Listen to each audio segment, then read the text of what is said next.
Okay, so this database section is all about basically recording results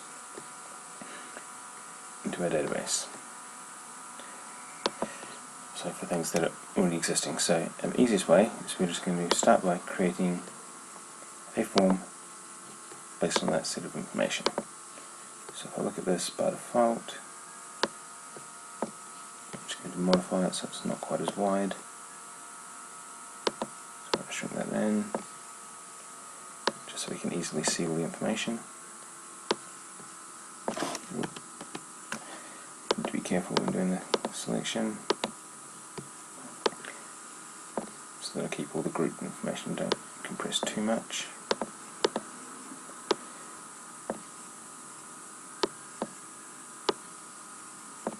Okay. So I've now got the results and the different people that we can look up the information from. However, like we've done in the past, we want to unlink it.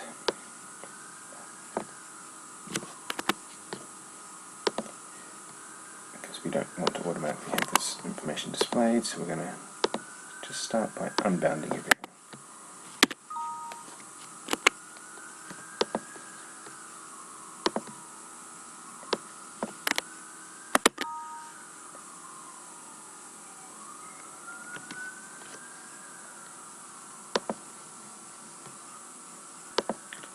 So we're going through all the control sources,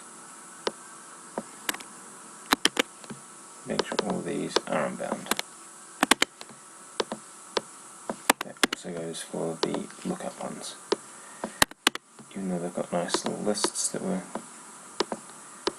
can match them up to at the moment, we want to sort of modify them.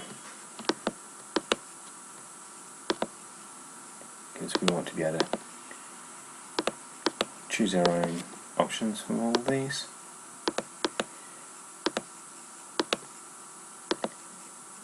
And then enter in our data results. That's entering in all these details. Obviously, to make it more usable, we probably want to have the order of these changed around.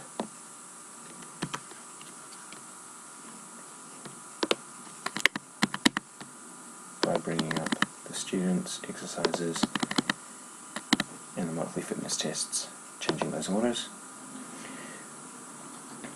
Now, data result, we're going to set a default value of now, and that will just get default value. We're going to use a control source to link it up to the time right at this point.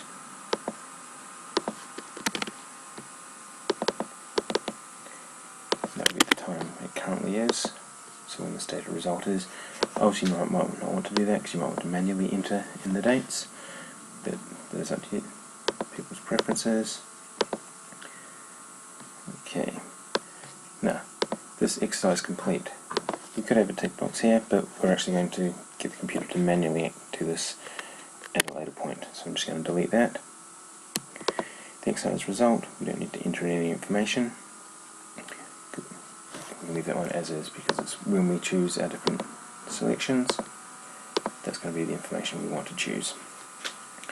And so when we type in something here, next step will be running a query that will then go and update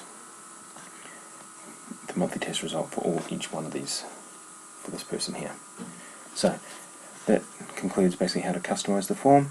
The next step will be creating the update query, which will go and add this information into the database.